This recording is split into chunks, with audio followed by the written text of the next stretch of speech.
So hello everyone. ये जो अपना सेशन चल रहा था basic to advance English grammar, इसका लेक्चर आई थिंक 13 नंबर होने वाला आज।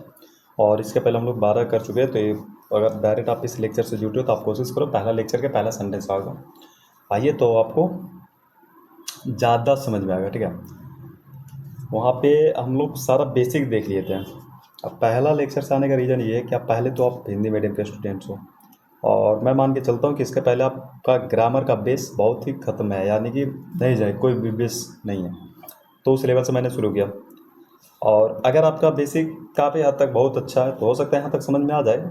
लेकिन लेकिन बट समझो, हर हर इंसान का पढ़ाने का जो तरीका होता है ना, लॉजिक होता है, वो अलग होता है।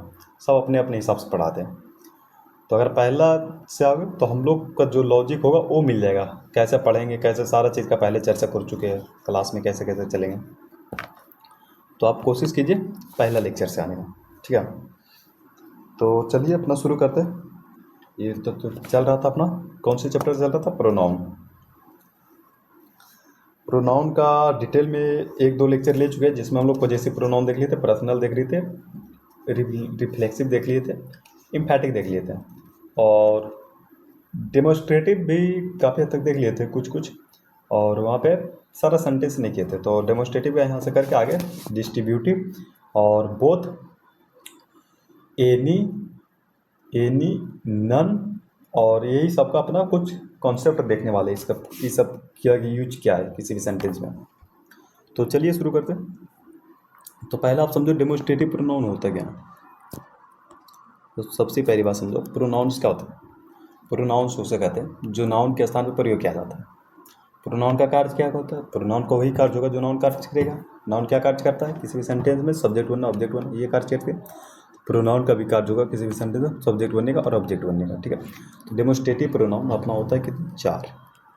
सिर्फ आप इतना याद रखना, डेमोस्ट्रेटिव प्रोनाउन कितना होता है? 4। This, that, these, those. ठीक है, डेमोस्ट्रेटिव प्रोनाउन अपना कितना होता है? 4। This, that, these, those. तो दिस और डैट ये प्रयोग किया जाता है सिंगुलर के लिए। सिंगुलर क्या होता है? कोई भी व्यक्ति, वस्तु, स्थान, जानवर, एक की बात कर रही हो जहाँ पे एक हो, सिंगुलर होता है। और दिज और दो जो होता है वो प्लुरल होता है। प्लुरल क्या होता है? कोई भी चीज़ एक से अधिक है जो प्लुरल है, जिसको हम काउंटिंग कर सकते हैं। ठीक है, और दिज और दीज, दिस और दीज ये होता है नज़दीकी के लिए। और डैट और दोज ये होता है अपना दूरी के लिए। ये चीज़ आपको आई थिंक पता होगा, मैंने बेसिक में देख लिए थे।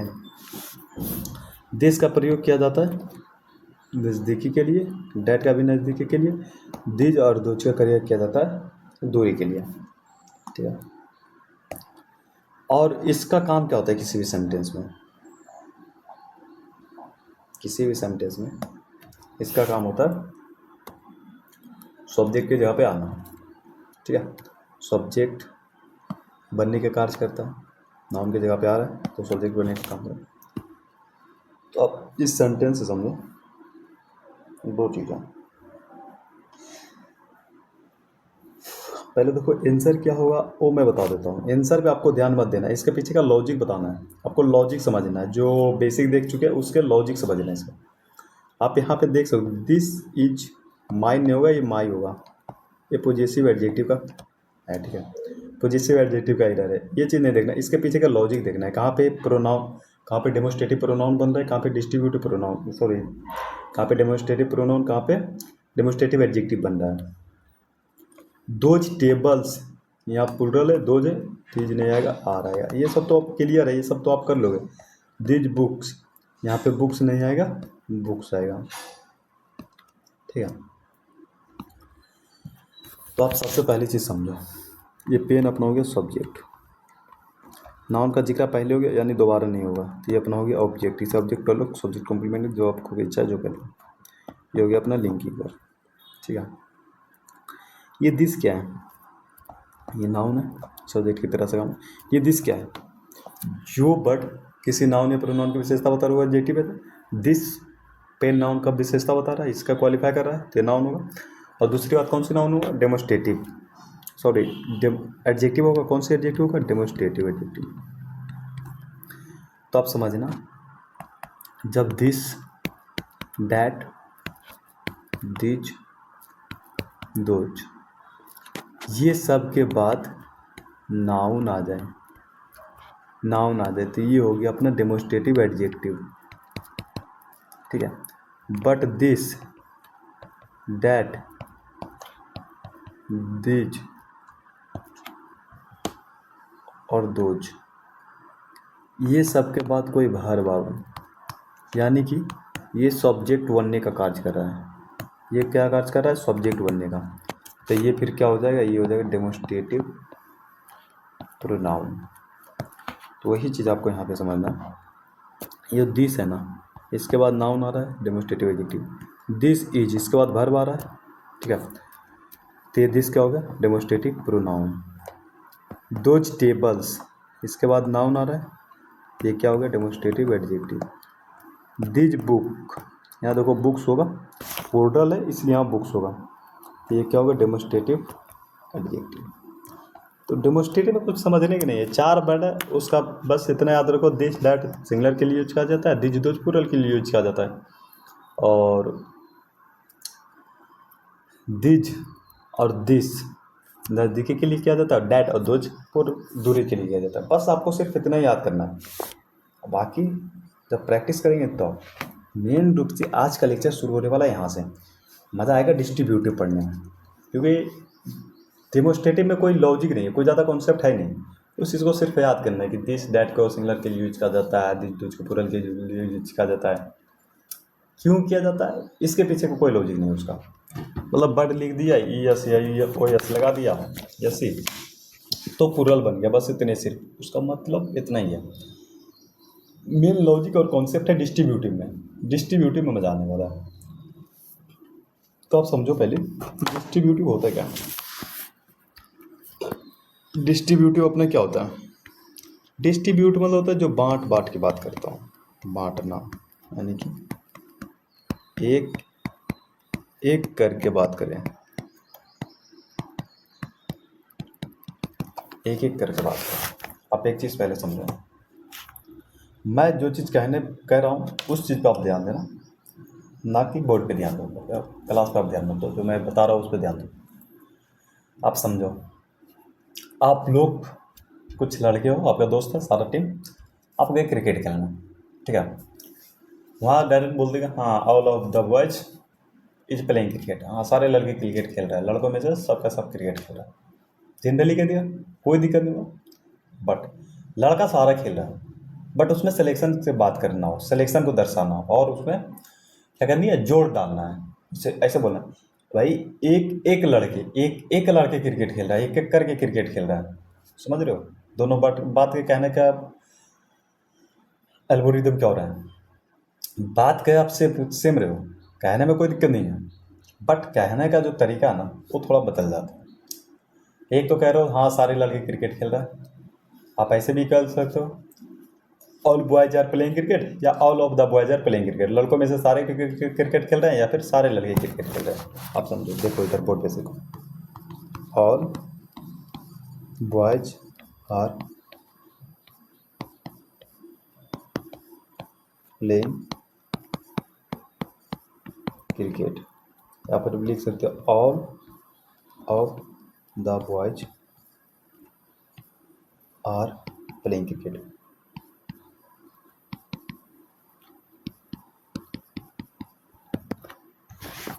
आप ऐसे दोनों सेंटेंस लिख सकते हो।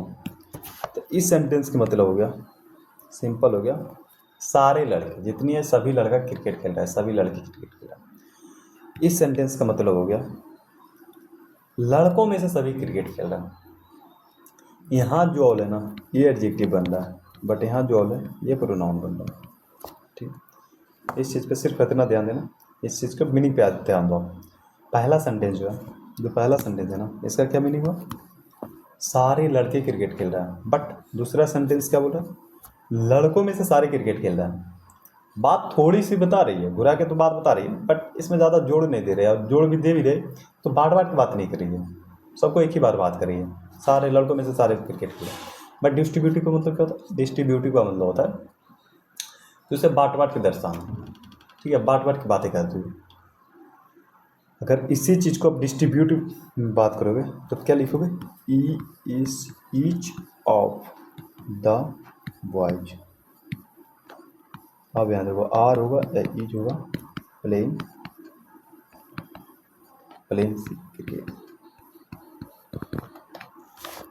ठीक है, अब इस सेंटेंस का मतलब हो गया लड़कों में से प्रत्येक लड़कों में से प्रत्येक ने क्रिकेट खेल रहा है।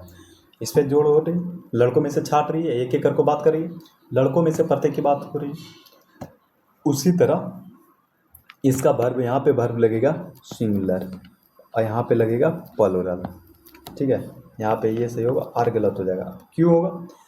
अब इसके पहले आप इसका रूल समझो कि क्या रूल पढ़ाया जाता है कोचिंगों में, क्या रूल पढ़ाया जाता है। सारे टीचर पढ़ाते हैं, रूल गलत नहीं है, बट मैं बताऊंगा मेरा कहने का मतलब है पढ़ाने का थोड़ा तरीका गलत है। रूल के पीछे का अगर लॉजिक बता दो, कारण बता दो तो ज़्यादा समझ में आ जाती है और आज उसे तुरंत हो जाती है। बट अगर सिर्फ रूल लिखा दोगे, रूल नंबर फलना लिखना, तो याद होता नहीं है। देखो मोटा मोटी चीज़ यही है, कितना चीज़ याद करोगे आप? आर्ट्स से अगर स्टूडेंट हो, आर्ट्स का स्टूडेंट हो तो बहुत सारा हिस्ट्री, पॉलिटी, ज्योग्राफी, इकोनॉमिक्स, ये सारा चीज़ याद करना होता है। हिंदी वाला याद करना होता है, इंग्लिश लैंग्वेज पेपर पढ़ोगे उसका याद करना पड़ेगा, और ग्रामर भी याद ही करोगे का। जो चीज़ कॉन्सेप्ट से समझना हो तो कॉन्सेप्ट से समझ लो ना। कल को अगर तुम मैथ याद करने लग जाओगे तो ये चीज़ पॉसिबल है, इसीलिए आपका इंग्लिश मजबूत नहीं हो पाता है। ज़्यादा रूल नियम से पढ़ो मत। मैंने बताया था इंग्लिश स्ट्रॉन्ग करने का 3 रूल है। पहला रूल तो यही है कि रूल नियम से पढ़ना नहीं है इंग्लिश ग्रामर का। दूसरा रूल तो ये है कि पहला रूल याद रखना है। तीसरा रूल ये है कि दोनों रूल को ध्यान में रखना है। ठीक है, तो पहले आप इस चीज़ का, इसका रूल समझो। रूल क्या देता है सर? सारे टीचर रूल देते हैं। ईच, आइदर, नाइदर, प्लस में ऑफ आएगा, प्लस में उसके बाद जो नाउन आएगा उसके बाद वो प्लूरल में होगा, उसके बाद जो वर्ब होगा वो सिंगुलर में होगा, फिर उसके बाद जो प्रोनाउन और एडजेक्टिव होगा वो भी सिंगुलर में होगा। भाई कहना क्या चाह रहे हैं, क्या कहना चाह रहे हो? इससे कुछ समझ में आ रहा है? उसके बाद कितना याद करोगे? Each, either, neither. क्या ऐसा याद करोगे? ईच, आँख मूंद लो, each, either, neither plus of plus noun plural plus verb singular plus pronoun या एडजेक्टिव सिंगुलर। क्या करोगे? इसके पीछे का आप लॉजिक समझो। लॉजिक क्या है, क्यों होता है? तो चीज़ छुपा है किसी ने। सबसे पहले डिस्ट्रीब्यूटिव को आप डिस्ट्रीब्यूटिव कहते हैं। डिस्ट्रीब्यूटिव मतलब होता है बांटना, एक एक करके बात करना, डिस्ट्रीब्यूट करके तोड़ तोड़ के बात करना। ठीक है, पहली बात। दूसरी बात होती है, इसकी बात होती है इस जोड़ डाल के बात करती है, किसी भी सेंटेंस पे जोड़ डालता है या फिर उसका सिलेक्शन करने की बात करती है। कोई भी बहुत सारा चीज़ है, भले सारा का सिलेक्शन करता हूँ बट एक एक करके बात करता हूँ। जुदा 2 की करता हूँ, एक एक करके 3 का करता हूँ, लेकिन एक एक करके बात करता हूँ। या फिर 3 को सिलेक्शन नहीं करना है, 3 को छांटना है बट एक एक करके छांटना है। तो डिस्ट्रीब्यूटिव का यही नेचर है। जैसे all boys are playing cricket या all of the boys are playing cricket, इस सेंटेंस में लिखे all boys are playing cricket या फिर all of the boys are playing cricket. तो दोनों में क्या है? सारे लड़के क्रिकेट खेल रहे हैं, लड़कों में से सारे क्रिकेट खेल रहे हैं, दोनों में छाड़ने की बात नहीं हो रही। But each of the boys each playing cricket, लड़कों में से एक एक क्रिकेट खेल रहा है। ये चीज़ अगर आप सीख गए, देखो बनाना बहुत आसान है। ई जाएगा, आर आएगा, मैं क्यू आएगा, इसका 2-3 लॉजिक मैं बता सकता हूँ बढ़िया बढ़िया, या फिर वही रटवा दूंगा। वो चीज़ करना आसान है, बट इसका एक्चुअल नॉलेज समझो आप, इसका इस चीज़ बना क्यों है, इस चीज़ पे आपको ध्यान देना, फोकस करना। भले ही अपना टाइम लगे, मेहनत लगे, बट एक्चुअल नॉलेज पे जाना है। नहीं तो एक्चुअल नॉलेज पर नहीं जाओगे तो वही हो जाएगा, सिर्फ किताब का ज्ञान किताब में ही रहेगा, ज़्यादा आपके पास अंदर का कोई क्षमता रहेगा नहीं। तो एक्चुअल नॉलेज पर जाओ, जो भी चीज़ पढ़ रहे हो तो आप चीज़ समझो।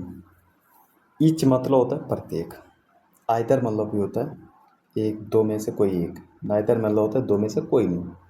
इसके बाद ऑफ का दो का अर्थ होता है, ऑफ का समझो, ऑफ जो होता है ना, ऑफ का दो का अर्थ होता है।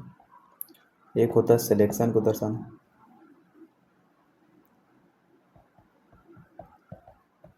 और एक होता है पोजीशन। जैसे लिखो the wife of Ramesh.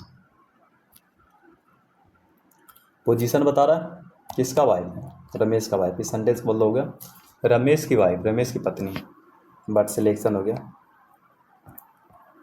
One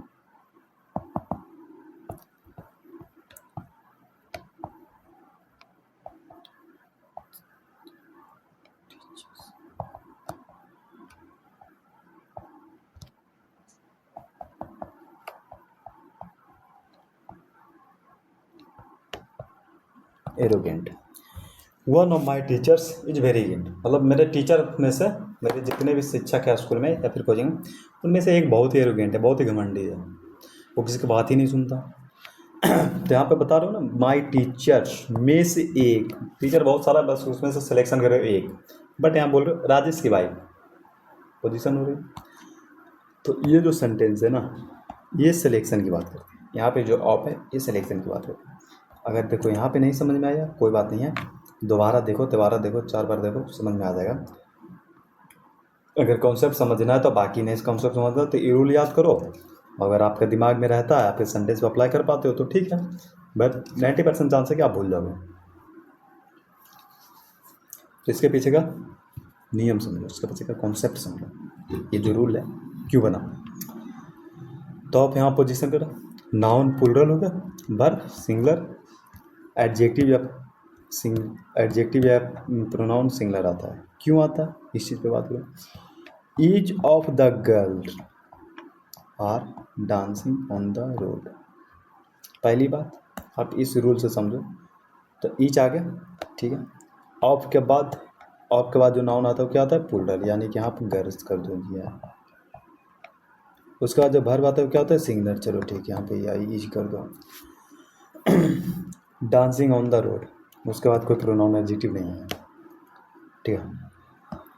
आप इस चीज़ कर भी दो, गर्ल्स, और यहाँ ईच कर दो। पहली संतुष्टि तो ये मिलेगा कि चलो मैंने सेंटेंस सही कर लिया। मैं भी बोलूँगा हाँ सही हो गया तुम्हारा सेंटेंस भाई, कोई दिक्कत नहीं है, नंबर मिलेगा फुल, इसमें कोई आपको कोई कटौती नहीं करेगा। बट मैं एक सवाल आप पे उठाऊँगा, ये जो गर्ल्स है ये प्लूरल है, उसके बाद वर्ब सिंगुलर क्यों किया, मैं आपसे ये पूछना चाहूँगा, ठीक है। दूसरी बात मैं पूछूंगा, ये गर्ल्स को क्यों प्लूरल किया, ये गर्ल क्यों नहीं रह सकती है। अब ये जो गर्ल्स है ये तो प्लूरल नाउन से, इसके बाद तो पढ़ाया गया, जहाँ रूल पढ़ेगा वहाँ तो बोलेगा, इसके बाद प्लूरल वर्ब आएगा, दूसरा कन्फ्यूजन यहाँ क्रिएट हो जाएगा, ठीक है। तो इसके पीछे का लॉजिक आप समझो, लॉजिक क्या, ईच ऑफ गर्ल्स, यहाँ GIRLS गर्ल्स होगा, यहाँ पे ईच होगा, ठीक है। मैं इस सेंटेंस को लिखता हूँ फिर से, लाइनिंग एक लाइन में लिखता हूँ।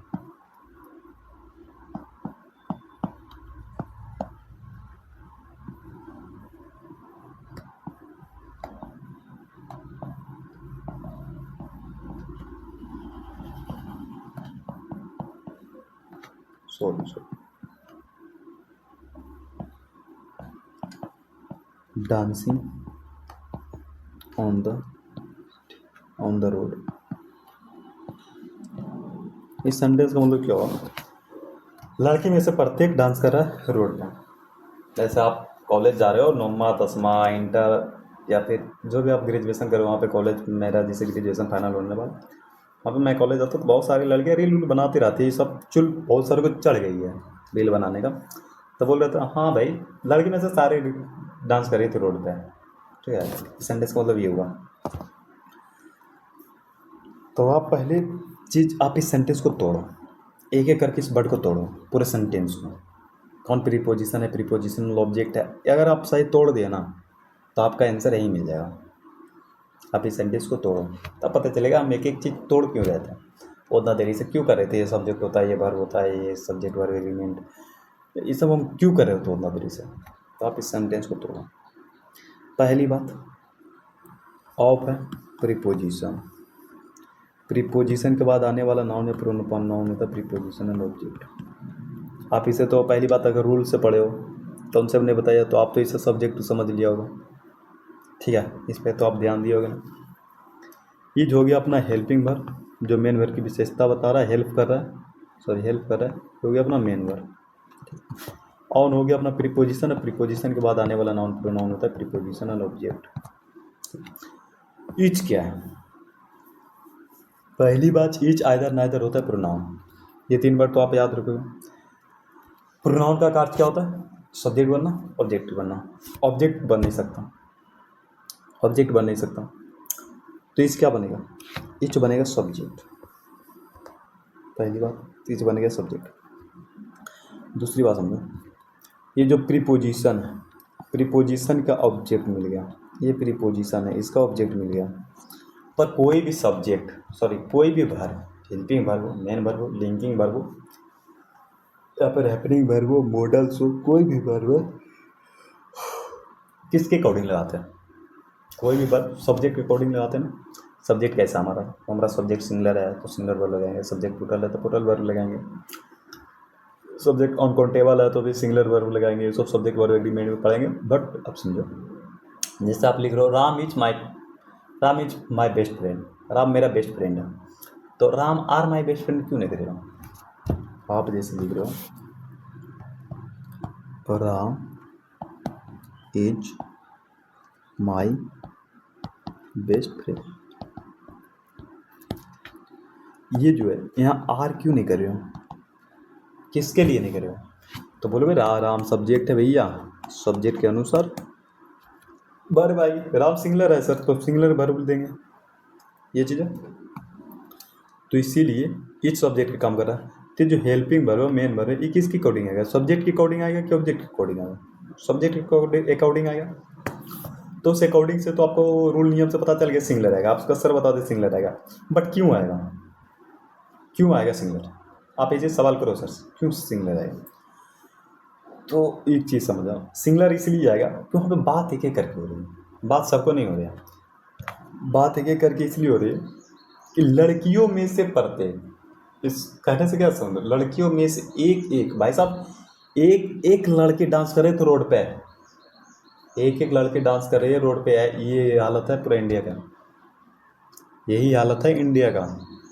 जहाँ पढ़ने जा रहे हो वहाँ भी रील बना रहे हो, हर जगह रीलबाजी चल रही है ना इंडिया में, खास करके जैसे आप पटना जाओ, मरीन ड्राइव चल जाओ, फिर कहीं भी चल जाओ, सारा रील बनाने में लगा है। बस आपको देखना नहीं है कभी किसी का रील, जो भी आपका दोस्त भी रील बन रहा था तो उसको ब्लॉक करके रखो। तो ईच ऑफ द गर्ल, पहली बात तो ईच ऑफ द गर्ल्स क्यों आएगा, क्योंकि छांटने का कार्य करोगे, जैसे कोई एक लड़की है तो उसको तो छांटोगे नहीं, छांटना कैसे है, एक से कोई अधिक होता है उनमें से बोलता छांट लो, जब आपके पास ऑप्शन सिर्फ एक ही है तब बोलेगा छांट लो, भाई छांटना क्या, जब ऑप्शन ही एक है एक ही कर लेगा, नहीं छाटोगे, एक से ज़्यादा रहेगा तो छाटोगे। कि प्रीपोजिशन के बाद आने वाला वर्ड क्या होगा, प्रीपोजिशनल ऑब्जेक्ट, ठीक है। ईज और डांसिंग ये किसके अनुसार आएगा, सब्जेक्ट के अनुसार, सब्जेक्ट क्या ईज, तो अब पता चलेगा ईज के अनुसार ईज लगेगा कि आर लगेगा, तो इसके पीछे का लॉजिक समझो। ईच ऑफ द गर्ल्स, लड़कियों में से प्रत्येक, प्रत्येक मतलब समझ में आ रहा है, प्रत्येक मतलब होता है एक एक करके बात हो रही है, तो एक एक करके जब बात हो रही है, एक एक करके जब सेंस निकल रही है तो उसके अकॉर्डिंग ईज लगा, सिंगुलर वर्ब लगा, ठीक है, इतना समझ गए। अगर आपको ये सेंटेंस, ये लॉजिक नहीं समझ में आया तो मैं सबसे बढ़िया विकल्प बताऊंगा, आप दोबारा वीडियो देखो, दोबारा देखिए, 4 बार देखो, 5 बार देखो, समझ में। और अगर आप भाई हो कमजोर आदमी, आपको चाहिए रूल नियम, लॉलीपॉप वाला चीज़ चाहिए कि वो लॉलीपॉप थमा दिया मेरा क्वेश्चन हो जाना चाहिए, वो चीज़ चाहिए, तो पहली बात तो वो चीज़ मुझे आता नहीं है देने, और रूल नियम से फिर पढ़ो, फिर आपका माथा पेची होगा ज़िंदगी और करना फिर इंग्लिश मेरा मजबूत नहीं, इंग्लिश पे पकड़ नहीं बन रही, इंग्लिश समझ में नहीं आ रही। तो इंग्लिश समझना है तो आप पहले उसका पीछे का लॉजिक समझो, कॉन्सेप्ट समझो, ज़्यादा उर्दू दुनिया पर मत जाओ। तो इस सेंटेंस के पीछे जितना समझा दिए तो यहाँ ईज नहीं आएगा, यहाँ आएगा गर्ल्स, यहाँ आर नहीं आएगा, यहाँ आएगा ईज। ठीक, क्यों आएगा? According to subject. ठीक है, इसीलिए नाइदर ऑफ देम, देम मतलब होता है, दे का प्रयोग क्या होता है? एक से अधिक है।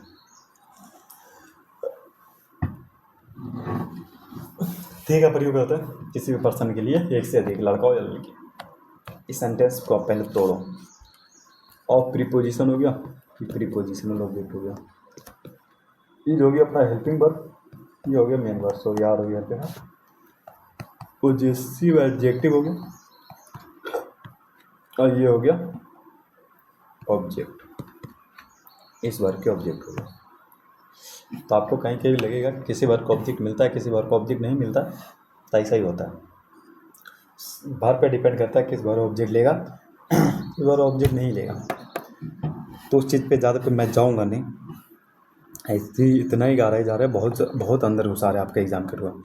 आपका एग्ज़ाम के अकॉर्डिंग बहुत अंदर जा रहा है, बट SSCR के अनुसार ये कुछ नहीं है, उसका 1% 10% भी नहीं है।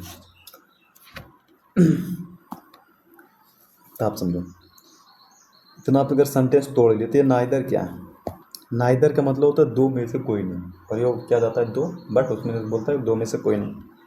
तो बोलो उनमें से कोई नहीं, दे मतलब होता है ये नाइदर लगा, इससे पता चल रहा है ये दो की बात कर रही है। नाइदर ऑफ दे मतलब होता उनमें से कोई नहीं, डांसिंग डूइंग हर वर्क, अपना काम किए। और हर से पता चल रहा है क्यों लड़कियों की बात कर रही है। ठीक है, यहाँ पे आपको लगेगा दियर का प्रयोग करें, क्यों? क्योंकि दे का पोजेसिव एडजेक्टिव क्या होता है? दियर। बट अगर यहाँ पे अगर दियर कर दिया ना तो ये हो जाएगा गलत भैया। और गलत काहे होगा? अब इसके पीछे का एल्गोरिदम के समझो।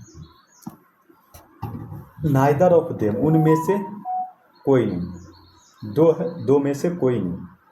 ठीक है, नाइदर के मतलब होता है दो में से कोई नहीं।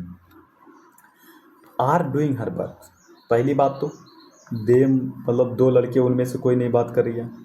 दो लड़के कैसे पता चला? क्योंकि नाइदर का प्रयोग दो के लिए किया जाता है, आगे बताएंगे हम।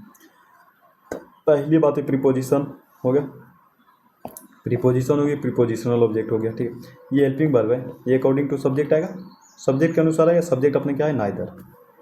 सब्जेक्ट अपने क्या है? नाइदर। नाइदर का प्रयोग किया जाता है सिंगुलर के तौर पर। नाइदर का प्रयोग सिंगुलर के तौर पर क्यों किया जाता है? सिंगुलर के तौर पर क्योंकि वो छाटने का काम कर रहा है, एक एक करके बात कर रहे हैं, मतलब उनमें से कोई नहीं, मतलब दो में से कोई नहीं। ठीक है, तो यानी कि एक एक के बात कर रहे हैं, भाई एक भी नहीं, दो लड़कियां उनमें से एक भी नहीं किया अपना काम, एक भी अपना वर्क नहीं किया। और बता, एक भी अपना वर्क नहीं कर रही है। जैसे कि आप एक एग्जाम्पल से समझे, मैं एक कहानी बताता हूँ। दो लड़कियाँ, रिया और जिया, दो लड़कियाँ, ठीक है, दोनों बहन। वो किसी मॉल या दुकान में काम करती हैं। ठीक है, दोनों बैठ के गप्पे लड़ा रही है। तो मैनेजर तक कोई कंप्लेन करा, कोई स्टाफ, भाई उनमें से कोई नहीं काम कर रही है, यानी कि दो लड़कियाँ। तो बोला भाई दो में से एक भी नहीं काम कर रही है। इस सेंटेंस का मतलब वही हुआ, neither of them is doing her work, मतलब वो हो गया उनमें से कोई भी नहीं, दो में से कोई भी नहीं काम कर रहा है। इसका मतलब ये हो गया। तो जब सिलेक्शन, भले ही सिलेक्शन छाटने का कर रहे हो, उस चीज़ के कर रहे हो कि उनमें से कोई नहीं की बात करे, बट कर तो एक एक के रहे हो ना। जब एक एक के कर रहे हो तो सब ना वर्ब क्या होगा? सिंगुलर होगा। तो ई जाएगा, यहाँ आर नहीं आएगा। दूसरी बात, हर क्यों आएगा? दियर क्यों नहीं आएगा? देम के अनुसार दियर आएगा। बट समझो, ये जो पॉजेसिव एडजेक्टिव है, हर बार काम तो सब अपना ही करेगा, अपना ही करेगा ना। वो दोनों की जो बात हो रही है कि उनमें से दो में से कोई भी अपना काम नहीं कर रही, तो जैसे आप यहाँ पे आप डिस्ट्रीब्यूट करके बात कर रही है ना, वैसे यहाँ पे अपने डिस्ट्रीब्यूट करके पोजीशन भी बताओगे, यहाँ पे हर आएगा। तो इस सेंटेंस का ईरर क्या है? इस सेंटेंस में ईरर है कि यहाँ ईज जाएगा, आर नहीं आएगा। ठीक है, एक मिनट रुकना भाई।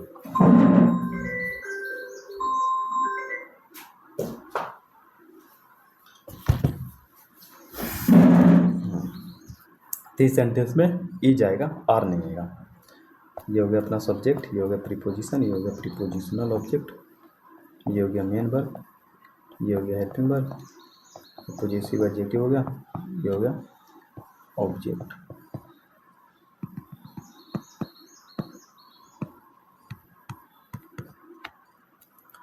उसी तरह से अगर आप इतना समझ लिए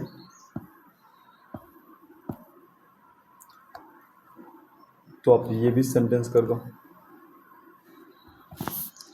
यही सेंटेंस फिर से समझो। All boys are playing cricket. Generally कह रहे हो सारा लड़का क्रिकेट खेल रहा है, ठीक है। All boys are playing cricket, वही कहानी बताया था ना मैं, जब अपना ग्रुप में जा रहे हो सारे खेलने, क्रिकेट खेलने जा रहे हो, कहाँ बोल रहे हो, किसी ने पूछा सर क्रिकेट खेल रहा है, तो बोला हाँ हाँ सारे लड़के क्रिकेट खेल रहे हैं। अब वहाँ पे कोई झगड़ा हो गया, ठीक है। उसके बाद सब खेलना शुरू कर दिया। फिर पूछा कोई नहीं क्रिकेट खेल रहा है, हाँ अरे भाई एक एक लड़का क्रिकेट खेल रहा है, कोई दिक्कत नहीं, सारा चीज़ नॉर्मल हो गया। एक एक बंदा, एक एक लड़का क्रिकेट खेल रहा है, तो each of boys, each playing cricket, ठीक है। यहाँ पे चाहो तो आप दा लगा दो, ठीक है, जो लगेगा इसके पीछे का रीज़न है। तो ये जो है ना ईच, यहाँ पे सिलेक्शन की बात कर रही है, इस सेंटेंस में बात करें सिलेक्शन की, सिलेक्शन की बात करिए, बट इसमें सिलेक्शन की बात नहीं करे, इसमें सारे की बात करो, सारे की बात है। भले सेलेक्ट सब कर लिए, बट यहाँ पे एक एक करके बात हो रही है, सिलेक्शन की बात हो रही है, और यहाँ पे सिलेक्शन की बात नहीं हो रही है। उसी अनुसार अगर सारा चीज़ कर दे तो इसमें इस दोनों सेंटेंस में क्या आएगा, ई आर आएगा, ईज आएगा, बाद आएगा, बर आएगा, ईज आएगा, आर आएगा, ये चीज़ कर देना। उसके बाद कुछ ये सब सेंटेंस है, सारा चीज़ देखेंगे करके। तो ये चीज़ आप समझो, पहले समझा दी, इसके पीछे पहले सारा चीज़ मैं बताता हूँ। ईच अपना हो गया सब्जेक्ट, ये प्रीपोजिशन हो गया, प्रीपोजिशनल ऑब्जेक्ट हो गया। कभी भी हेल्पिंग वर्ब और मेन वर्ब जो भी आता है सब्जेक्ट के अनुसार होता है। सब्जेक्ट छाटने की बात करें, एक एक करने की बात हो रही है, ये नहीं हो, ये होगा, ये हो गया मेन वर्ब, भेरी हो गया एडवर्ब, ये हो गया एडजेक्टिव, सॉरी ये भी एडवर्ब है। इस सेंटेंस का मतलब वो each of girls is dancing very well. देखो मतलब आपका 15 अगस्त और 26 जनवरी कोई भी फंक्शन होता है आपका स्कूल में, तो वही लड़कियाँ कुछ अच्छे डांस कर लेती है, जहाँ कदम कदम पे धरती बदले रंग, हाँ एक ही गाना बट ठीक है, अच्छी ठीक ठाक कर लेती है। और लड़कों का भाई क्या ही बताना है, करेगा तो फिर कोई उसके सामने टिकेगा नहीं, और नहीं तो फिर कर भी नहीं करेगा। दूसरा सेंटेंस आप समझो, नाइदर ऑफ बॉयज, मतलब दो लड़का उनमें से कोई नहीं, बाद और बार नॉट प्लेइंग फुटबॉल, कोई नहीं क्रिकेट खेल रहा है। और एक चीज़ इसमें, एक सेंटेंस में एक चीज़ और छुपा हुआ है, बड़ा गजब सेंटेंस है, बड़ा गजब है, बहुत ही गजब। नाइदर ऑफ बॉय, ना बॉय जाएगा, इज होगा, क्या होगा, माई बेस्ट फ्रेंड। पहली बात होगी आइदर है, सॉरी आइदर, आइदर मतलब होता दो में से कोई एक। वो चीज़ हम यहाँ देखेंगे, इज का प्रयोग किसके लिए किया जाता है, नाइदर, आइदर, एनी, नन, हम सबको देखेंगे, बट यहाँ समझो दो में से कोई, दो में से कोई लड़का नहीं, इज माई बेस्ट फ्रेंड। ये हो गया सब्जेक्ट, ये हो गया प्रीपोजिशन, ये हो गया प्रीपोजिशनल ऑब्जेक्ट, ठीक है। ये दोनों हो गए प्रीपोजिशनल ऑब्जेक्ट, ये हो गया अपना हेल्पिंग वर्ब, ये दोनों। माई हो गया पॉजिटिव एडजेक्टिव, बेस्ट भी हो गया अपना एडजेक्टिव, ये अपना हो गया ऑब्जेक्ट, ऑब्जेक्ट नहीं सॉरी सब्जेक्ट कॉम्प्लीमेंट, ये हो गया अपना सब्जेक्ट कॉम्प्लीमेंट। अगर आप इतना लिख लियो, इतना आप समझ गए, वीडियो पॉज करो, नोट्स बनाओ। पॉज मतलब रोकना, वीडियो को रोको आप। अब समझो, आइदर दो में से कोई एक नहीं। सिलेक्शन कहाँ करते हो, सिलेक्शन करते हो वहाँ पे जहाँ पे एक से कोई चीज़ अधिक हो। तो अगर सिर्फ बॉय लिखोगे, बॉय मतलब होता है सिंगलर, एक की बात, वहाँ से सिलेक्शन होगी। अगर एक ही बॉय करना है तो लिख डायरेक्ट नहीं लिख दोगे boy is playing cricket, boy is my best friend, ऐसे लिख दोगे ना, द लिख देना यार इस सब में। तो यहाँ पे बॉय नहीं आएगा, बॉय जाएगा, क्यों, क्योंकि यहाँ पे सिलेक्शन की बात हो रही है, और इसके अनुसार वर्ब आएगा इज, आर नहीं आएगा। अब आप इस सेंटेंस को सुनिए, इस सेंटेंस को समझने के लिए पहले आपको यहाँ से गुजरना पड़ेगा।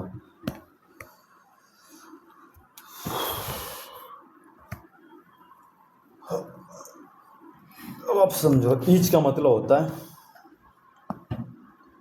दो में से कोई एक। ठीक है, sorry sorry sorry sorry sorry, each का मतलब होता है प्रत्येक, दो में से दोनों।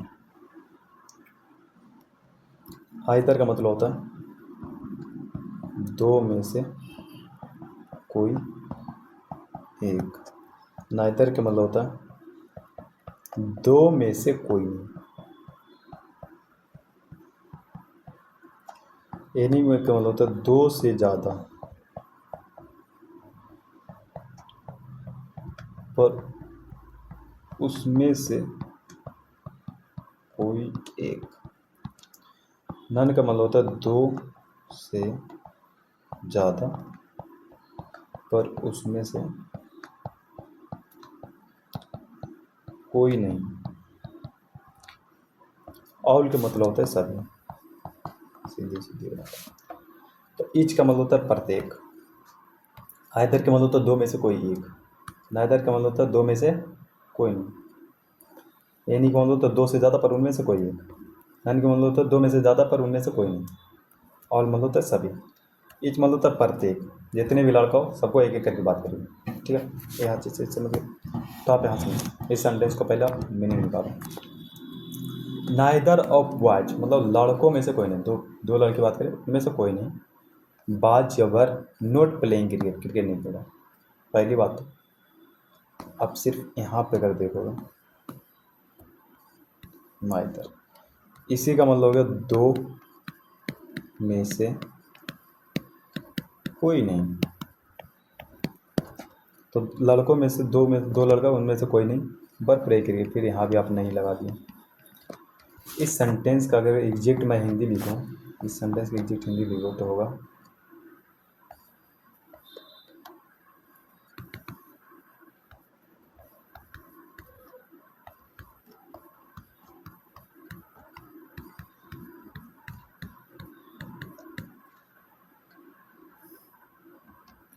कोई नहीं क्रिकेट खेल रहा था, नहीं cricket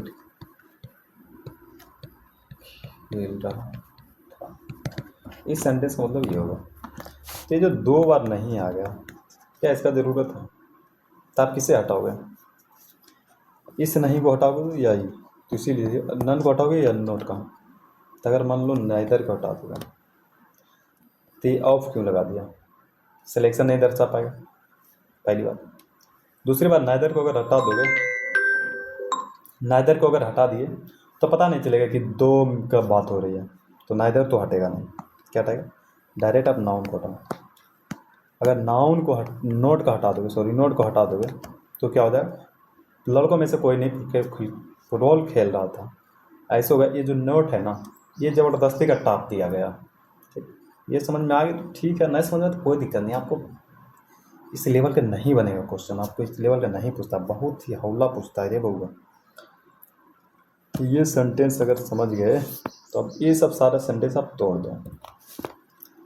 all of the boys play cricket, लड़कों में से सभी क्रिकेट खेल रहे हैं। ऑल हो गया, सब्जेक्ट की तरह से काम कर रहा है। प्रीपोजिशन हो गई, प्रीपोजिशनल ऑब्जेक्ट हो गया। प्ले होगा, मेन वर्ब हो गया। अकॉर्डिंग टू ऑल, ऑल यहाँ एक एक करके बात नहीं करे, सबकी इकट्ठा करके बात करे, इसलिए प्लूरल वर्ब आ गया। भर में यस या यस लगने से सिंगुलर हो जाता है। ठीक है, क्रिकेट अपना ऑब्जेक्ट हो गया। None of the boys, boys में से कोई नहीं। यहाँ पे क्या होगा? यहाँ पे अगर सोच लो सर, जब ऑल लगा दिए, all of the boys, boys में से सभी, तो यहाँ समझिए सर की बात करें। बट यहाँ बोल रहा है none of the boys, boys में से कोई नहीं है, क्योंकि एक किसी को बात ही नहीं कर रहा है। तो यहाँ पे क्या भर दे? सिंगुलर दे या प्लूरल दे? यहाँ पे भर पड़ेगा नन, पर भर पड़ेगा प्लूरल। ठीक है, क्यों प्लूरल पड़ेगा? इसलिए प्लूरल पड़ेगा। भले एक की बात नहीं करे, बात तो सारों को कर रही है ना, सारों को नहीं का बात करें। None of boys, none of the boys, लड़कों में से कोई नहीं, जितना लड़का उनमें से कोई नहीं, सारा लड़के की बात हो रही है, तो ये भी है नो ईयर। Each of the boys play cricket, यहाँ गलत है, ईच हो गया सब्जेक्ट, ये प्रीपोजिशन होगी, प्रीपोजिशनल ऑब्जेक्ट हो गया, प्ले और क्रिकेट, क्रिकेट अपना ऑब्जेक्ट हो गया। ये जो प्ले है ना, ये प्ले है प्लुरल पर, ऐसा प्लुरल, प्ले प्लुरल हो गया, प्लेज हो गया सिंगुलर, PLAYS, प्लेज लगाना। तो जब बाहर में यस या यस लगता है तो सिंगुलर हो जाता है कि अपना मेन वर्ब, तो यहाँ प्ले नहीं आएगा, यहाँ पे क्या आएगा, यहाँ पे होगा प्लेज, क्यों, according to subject. Either of boy होगा, either of boy play cricket. इस सेंटेंस में समझो क्या गलती है। पहली बात, ये सेंटेंस कहना चल रहा है दो लड़का उनमें से कोई एक क्रिकेट खेलता है, ठीक है, either of boy play cricket. पहली बात सिलेक्शन की बात हो रही है, तो सिंगुलर से सिलेक्शन होगा नहीं, यहाँ पे होगा बॉयज। ये प्ले, ये सिंगुलर सब्जेक्ट हो दर्शा रहा है, यहाँ प्ले नहीं होगा, प्लीज होगा। इतना समझ गए। अब बोथ का फंडा समझो, बोथ का पीछे का लॉजिक क्या है। बोथ का देखो, बोथ का पीछे का लॉजिक है, बोथ मतलब होते हैं दोनों,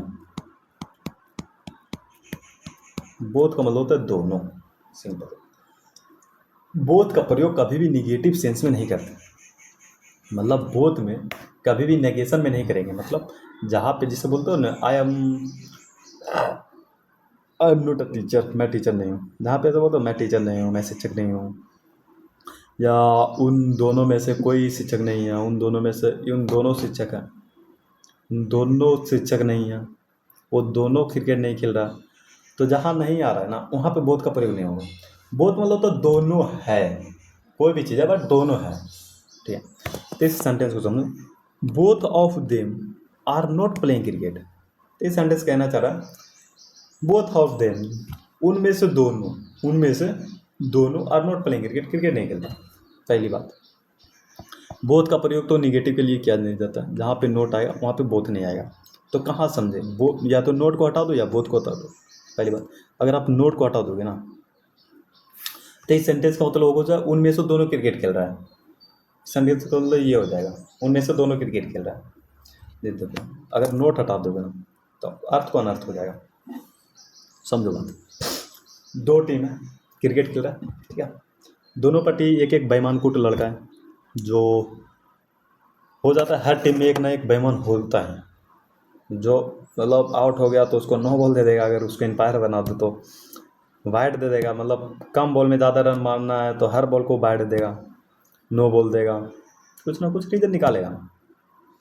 एक उधर से होता, और एक होता है बेईमान, एक तो बैटिंग वाला से जो हो गया एम्पायर रहता है वो बेईमान होगा कि हर बॉल को नो बॉल देने वाला। एक होता है जो फील्डिंग वाला बेईमान होता है, ओ भाई साहब बाउंड्री पे खड़ी है, दूर लेग की side, leg side of side कहीं भी खड़ी हो, बाउंड्री पे खड़ी है, उसे वहाँ से पता नहीं चल रहा है कि वाइड है कि क्या है, भैया वहीं से चिल्ला रहा है अरे वाइड नहीं है, वाइड नहीं है।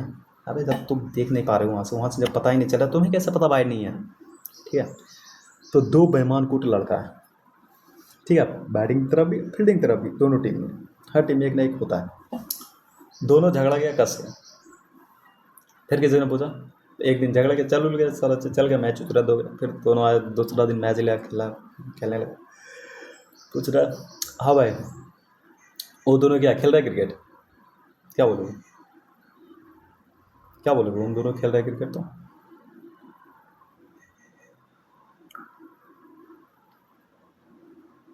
एक मिनट रुकना, तो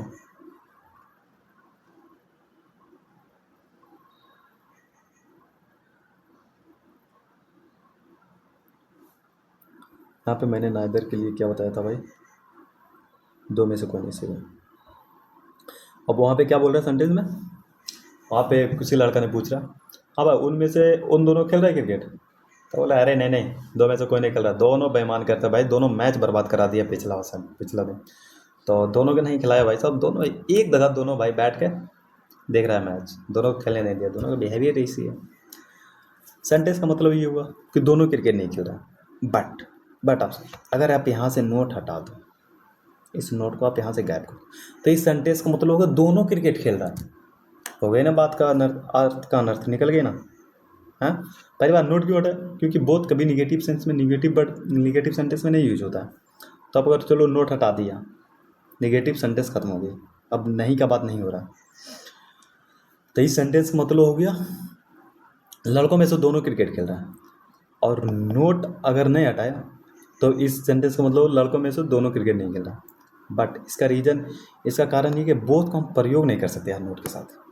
तो अब क्या करें सेंटेंस? तो पहले बात तो इस सेंटेंस में ये करो कि यहाँ पे नाइदर लिख दी। नाइदर मतलब होता है दो में से कोई नहीं, ठीक है, दोनों क्रिकेट खेल।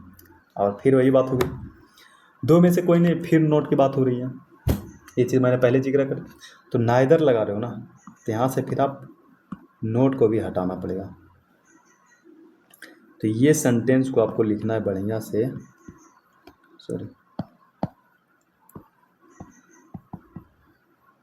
नाइदर ऑफ देम, उनमें से कोई नहीं। और ये ईज है ना, ये अब हो जाएगा इज। क्यों हो जाएगा इज? क्योंकि सिलेक्शन की बात करिए, इज प्लेइंग क्रिकेट। अब आपको लगेगा कि एक सेंटेंस में इतना देगा, यहाँ पे नाइदर समाना है, यहाँ पे ये समाना है, यहाँ पे ये करना है, नहीं। इतना क्या, इसका 10% आपको नहीं पूछेगा। आपको सिर्फ एक्चुअल नॉलेज की बात हो रही है। पूछेगा उतने जितना हम लोग बेसिक में देखेंगे, उससे बेसिक आपको पूछेगा नहीं भैया। आपका सब तो आपका अकॉर्डिंग टू एग्जाम के अनुसार आपका प्रोनाउन चैप्टर खत्म हो चुकी है। ये है कि आपका एक्चुअल नॉलेज होना चाहिए उस चीज़ पे। बोथ ऑफ गर्ल्स, गर्ल हो गया है, यहाँ गर्ल्स होगा, गर्ल्स बर हिटिंग ईच अदर और अनदर। बोथ ऑफ गर्ल्स सही है, प्लूरल हो गया, दो लड़कों की बात कर रही है, ठीक है, प्लूरल वर्ब है, ठीक है, कोई दिक्कत नहीं। हिटिंग कोई दिक्कत नहीं। अब ये चीज़ पहले मैंने बता रखा है, इस चीज़ पर आप बता देना ईच अदर होगा कि अनदर होगा। ईच अदर होगा कि वन अनदर होगा, तो आप समझ, मैंने बताया था ईच अदर वहाँ होता है। पहले तो ईच अदर और वन अनदर क्या होता है, रेसिप्रोकल प्रोनाउन होता है, जो एक दूसरे पे कार्य करता है। जैसे मैंने भी तुम्हें थप्पड़ मारा, तुमने मुझे थप्पड़ मार दिया, मैंने हाथ मिलाया, तुमने भी हाथ मिलाया, दोनों हाथ मिला रहे, दोनों एक दूसरे से हाथ मिला रहे, दोनों एक दूसरे से गले मिल रहे। जब दो आदमी कुछ आपस में एक काम करे तो हो गया ईच अदर का प्रयोग होता है। बट दो से अधिक एक दूसरे से, अरे एक दूसरे की मदद करे, काम करे, एक दूसरे से कुछ करे, तो वन अदर हो जाएगा। तो यह क्या होता है, बोथ ऑफ गर्ल्स, लड़कियों में से दोनों, बर हिटिंग, हिटिंग मतलब होता है मारना, हिट कर रहा था। ईच अदर होगा या अनदर, बात हो रही है दो को, ईच अदर होगा, अनदर नहीं होगा, ठीक है। तो आज का सेशन यहीं तक रुकते हैं, ज़्यादा लंबा नहीं करेंगे वीडियो। क्या है कि भले ही थोड़ा चला, सिर्फ डिस्ट्रीब्यूटिव पढ़ें बस, कंटेंट ज़्यादा है इसमें। तो अगर नहीं समझ में आ रहा दोबारा देखो वीडियो, नोट्स बनाओ अपने हाथों से और इस चीज़ को समझने का कोशिश करो। और इंग्लिश पढ़ोगे तो इंग्लिश मीनिंग निकाल पाओगे, तो आपका इंग्लिश पे कमांड बनेगा। तो चलिए, thank you so much watching this video. आप इसी तरह से पढ़ते रहिए, आप शुरू से पढ़िए और चलिए लास्ट तक, बाकी समझ में आ जाएगा। जब 2 3 4 5 लेक्चर रुक जाओ, नहीं 4 5 नहीं 2 3 लेक्चर रुक जाओ, ये प्रोनाउन खत्म हो जाएगा पूरा बढ़िया से। तो मैं जब PYQ सीरीज करवाऊंगा, ये जो मतलब PYQ जितना प्रीवियस ईयर पूछ लिया, पिछला साल जो पूछे उसके पीछे जितना भी अभी तक बिहार बोर्ड में पूछी है क्वेश्चंस, उस चीज़ को मैं डील करूँगा, उसे मैं बनवाऊँगा। तो बताना, अगर आप शुरू से आ रहे हो ना, आप कितनों बी का स्टूडेंट हो, आप समझ रहे हो, शुरू से बढ़िया से आ रहे हो, आपको बनेगा। जितना मैं बता रहा हूँ ना, उसका 10% भी अगर पूछ दिया ना, मैं छोड़ दूंगा पढ़ाना। इसका रीज़न ये कि इतना डीप में जाके हो रहा है, जब एग्जाम में पूछता नहीं। देखो एग्जाम टाइम आपके पास है, एक्चुअल नॉलेज के पीछे चलो कि आगे जाके आप किसी भी बैंकिंग की तैयारी करो, रेलवे की तैयारी करो, रेलवे जहाँ भी आपको इंग्लिश पूछता हो, GNM ANM कुछ भी करो, वहाँ पे इंग्लिश में पढ़ाया जाता है, आपको वहाँ पे दिक्कत नहीं होगी। आप नीट की तैयारी करो, इंग्लिश में पढ़ाता है, उस चीज़ का आपको दिक्कत नहीं होना चाहिए, ठीक है। तो इंग्लिश आप पढ़ो, जो भी चीज़ पढ़ो एक्चुअल नॉलेज के लिए पढ़ो। मार्कशीट क्या है, मार्कशीट तो एक कागज़ का टुकड़ा है, उसमें कुछ भी दिखा देगा कोई। तो thank you so much watching this video, thank you.